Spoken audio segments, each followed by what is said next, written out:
Hey guys, it's Angelo, and as the Tome of Sargeras is coming closer to opening each day, today we're having a look at the upcoming caster trinkets in WoW's new raid. Keep in mind that my options on these new trinkets will be of course based on a Shadow Priest biased point of view, so some trinkets that I will find pretty useful and amazing may not be appealing to you as a Frost Mage or a Moonkin, but that of course is perfectly fine. There are a total of 5 new trinkets obtainable in the Tome of Sargeras for us casters, and while they all have pretty interesting effects, I should add from the start that the things they help you achieve are pretty similar to those that the trinkets in the Nighthold do. I will start each trinket off by showing and explaining its effect before going into detail. Now of course without any further ado, let's have a look. The Charm of the Rising Tide will start us off, and it's actually a pretty interesting trinket.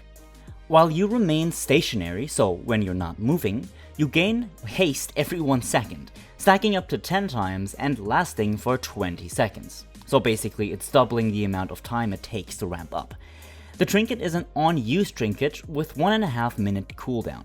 This allows the trinket to be used during your burst, and during each cooldown phase within a given fight, and the amount of intellect it gives is baselined pretty good in general. Overall, multiple casters will be going for this trinket I think, as it not only allows for a solid burst, but the stacking haste also allows for a solid damage uptime anywhere within the fight.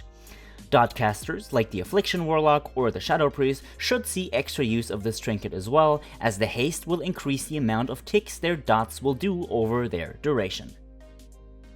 Next up is the Spectralstorable. Your range attacks and spells have a chance to conjure a Spear of Anguish, which, after 3 seconds, launches towards your target, dealing shadow damage to all enemies it passes through.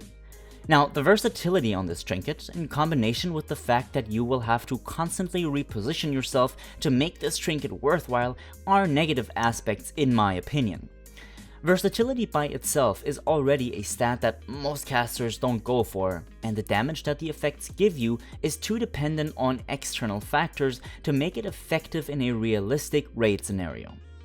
I do believe that this trinket will come in handy for AoE heavy classes like the Fire Mage, the Affliction Warlock, or even the Moonkin, however only on fights that allow for heavy AoE.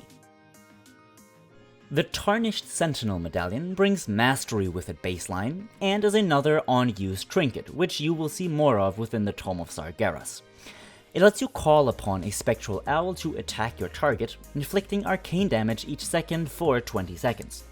Here comes the interesting part. Your range attacks and spells against that same target extend your owl's duration by another second, to a maximum of 30 seconds. I like the mastery on this trinket personally, as this allows for a more wider caster audience than versatility for example, and this trinket is, as many other on-use trinkets, great to use during your burst phase. I can see this trinket being pretty effective on classes like a Moonkin, a Frost Mage, or perhaps even an Arcane Mage, as the 2-minute cooldown allows you to use it with your big CDs most of the time. Up next we have the Terror from Below. Your range attacks and spells have a chance to summon a behemoth from the deep to swallow your target whole, dealing a large amount of nature damage that is split between you and all nearby enemies. This trinket seems pretty interesting, but also pretty weird. You, as well as all nearby enemies, take a large amount of nature damage that is split between all of you, which basically means that not only will you take damage whenever the trinket procs, and yes it is proc based, you will also need to, similar to other trinkets from the Nighthold, ensure that enemies are close to each other in order to maximize its damage output. We will see how that will all work out once it goes live. Our final trinket drops from Kil Jaeden himself, and, once more, seems pretty intense. It is another on-use trinket, and applies a dot to an enemy, which will stack every 2 seconds for 1 minute. After that minute, the dot will erupt, dealing shadow damage to the afflicted target.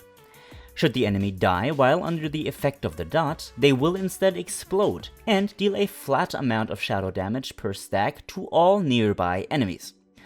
This makes the trinket incredibly interesting, as it can find use in both single target scenarios and multi-target scenarios.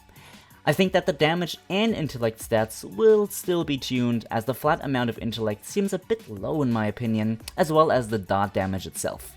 But give this trinket a slight buff, and it should be pretty strong, taking into account that it will scale with your spell power. And those are the trinkets we will be looking for in the Tomb of Sargeras. As you can tell, there is a pretty heavy focus on use trinkets this tier, compared to the many proc-based ones from the Nighthold. Many trinkets, however, have similar effects as those in the Nighthold, and we basically have a new erratic metronome actually, in the Charm of Rising Tide, and a Fury of the Burning Sky with the Terror from Below. The Spectralstorable resembles the Forbidden Grimoire, which is why I fear its use will be so limited, but we'll be able to tell once we can test it more properly in the future. Anyways, thank you so much for watching, and if this video gave you some insight and advice that were helpful, be sure to leave a like. If you'd like to see more of my content in the future, hit that subscribe button, my friends, and I will see you all in the next one. Lifetime in repeat.